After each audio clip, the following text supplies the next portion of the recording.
अरे रजनी सर, अब तो आप लखनऊ तक आ गए योगी जी के साथ मूवी देखने, लेकिन आपकी फिल्म ना आ पाई अभी तक यहाँ। Jailer, an action comedy movie directed by Nelson with Rajinikanth in the lead role. And unexpectedly ये मूवी इस टाइम बॉक्स ऑफिस पे धमाल मचा रही है और इस बात को भी साबित कर चुकी है कि even at the age of 72 Rajni sir has not lost his charm और आज भी वो क्राउड को थिएटर्स में पुल कर सकते हैं। 10 अगस्त को यह फिल्म तमिल, तेलुगु और हिंदी में रिलीज होनी थी। तमिल और तेलुगु में तो रिलीज हो गई, लेकिन हिंदी रिलीज का कोई नामो निशान भी नहीं है अभी तक। कानपुर या दिल्ली जैसी जगहों पे कुछ जगह शोज लगे हुए हैं, लेकिन मेरे शहर लखनऊ में तो सिर्फ 2 जगह ये फिल्म लगी है और वो भी तमिल में लगी है, और वो भी बिना इंग्लिश सबटाइटल्स के। सबटाइटल्स भी अगर होते तो मैं हिंदी रिलीज का इतना वेट ना करता, बल्कि तमिल में ही देख आता।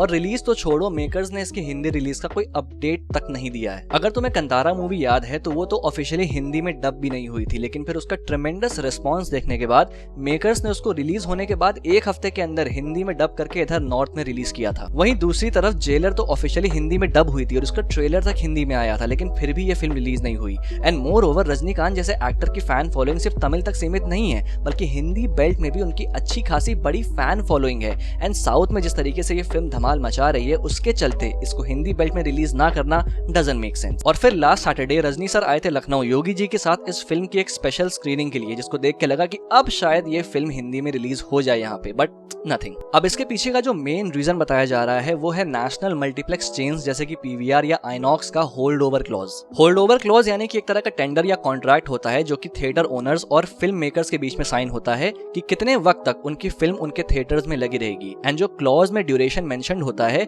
उससे पहले मेकर्स अपनी फिल्म उनके थिएटर से हटवा नहीं सकते और ना ही अपनी फिल्म को उससे पहले ओटीटी प्लेटफॉर्म पे स्ट्रीम कर सकते हैं। अब जो जेलर के मेकर्स हैं वो 4 हफ्ते का होल्ड ओवर क्लॉज चाहते थे कि 4 हफ्ते के थिएट्रिकल रन के बाद उनकी मूवी ओटीटी पे रिलीज हो जाए, लेकिन जो नेशनल मल्टीप्लेक्स चेन्स हैं वो उनके इस क्लॉज से अग्री नहीं कर रही थी। वो चाहती थी कि फिल्म एटलीस्ट 8 हफ्ते चले ओटीटी प्लेटफॉर्म पे रिलीज होने से पहले, और ये 8 हफ्ते वाला क्लॉज सिर्फ और सिर्फ हिंदी वर्जन पे अप्लाई होता है। अब 8 weeks is a very long time. Theatre में फिल्म की लाइफ यूजुअली बहुत लंबी नहीं होती है। 2 से 3 हफ्ते के बाद थिएटर का रन थोड़ा सा डल हो जाता है और फिर अगले 5 हफ्ते तक अपनी फिल्म को ओटीटी पे रिलीज ना कर पाना, ये मेकर्स के एंड पे एक लॉस है। अब कुछ लोगों का मानना है कि गदर 2 और OMG 2 की वजह से जेलर को शोज नहीं मिले हिंदी में, but that doesn't make sense, क्योंकि इतने बड़े शहर में जहां इतने सारे मल्टीप्लेक्सेस हैं, वहां पे आराम से जेलर के शोज को स्लॉट दिया जा सकता है बिना OMG 2 या गदर 2 को इफेक्ट किए। क्योंकि बुक माई शो पे मैंने चेक किया, वहां पे गदर 2 को एक ही थिएटर में 15-15 शोज मिले हुए हैं, वो भी सिर्फ एक दिन में, और कुछ कुछ जगह तो 20-20 शोज हैं, वो भी सिर्फ एक दिन के। तो ये तो बकायती है कि स्क्रीन्स नहीं है। अगर 20 शोज में से 3 या 4 शोज भी जेलर को दे दिए जाते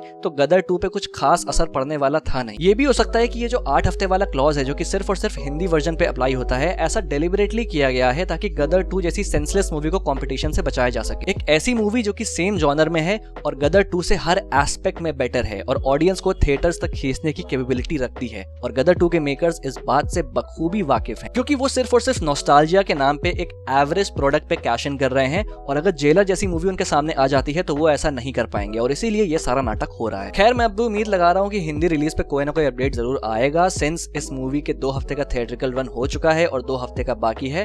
तो क्या पता किसी स्पेशल क्लॉज के अंडर इस आखिरी 2 हफ्तों में ही फिल्म को रिलीज कर दें, भले 1 या 2 शोज दें, चलेगा। इनफैक्ट रजनीकांत सर खुद लखनऊ आए और योगी जी के साथ बैठ के इस मूवी को देखा। यही अपने आप में एक बहुत पावरफुल मार्केटिंग टूल है जो कि इसकी हिंदी रिलीज में इस्तेमाल किया जा सकता है, क्योंकि ये न्यूज ऑलरेडी काफी पॉपुलर हो चुकी है। अब बात करते हैं प्रभास स्टारर सलार मूवी के बारे में। डायरेक्टेड बाय प्रशांत नील, ये एक एक्शन थ्रिलर मूवी है जो कि KGF की कहानी को आगे बढ़ाने वाली है। कैसे? वेल, मैंने इसके ऊपर एक कंप्लीट ब्रेकडाउन वीडियो बनाई है जिसमें मैंने प्रूफ के साथ ये दिखाया है कि सलार KGF यूनिवर्स में ही एग्जिस्ट करता है। तुम चाहो तो उस वीडियो को चेकआउट कर सकते हो। 1 महीने पहले सलार का फर्स्ट लुक आया था जिसने काफी बज़ क्रिएट किया था, लेकिन इसके बाद से मेकर्स एकदम से गायब हो गए। कोई अपडेट नहीं, कोई न्यूज नहीं, कोई ग्लिम्स नहीं। एंड सिंस अभी जस्ट 1 ही महीना बाकी है फिल्म की रिलीज को, तो ये फैंस के बीच में काफी चिंता का विषय बन गया है। एंड रिसेंटली ही विवेक अग्निहोत्री ने अपनी अपकमिंग फिल्म वैक्सीन वॉर्स का अनाउंसमेंट कर दिया है जो कि सलार के साथ क्लैश करने वाली है। अब मेकर्स का डर और बना हुआ है, क्योंकि लास्ट टाइम भी विवेक अग्निहोत्री की मूवी कश्मीर फाइल्स प्रभास के राधे श्याम के साथ क्लैश हुई थी,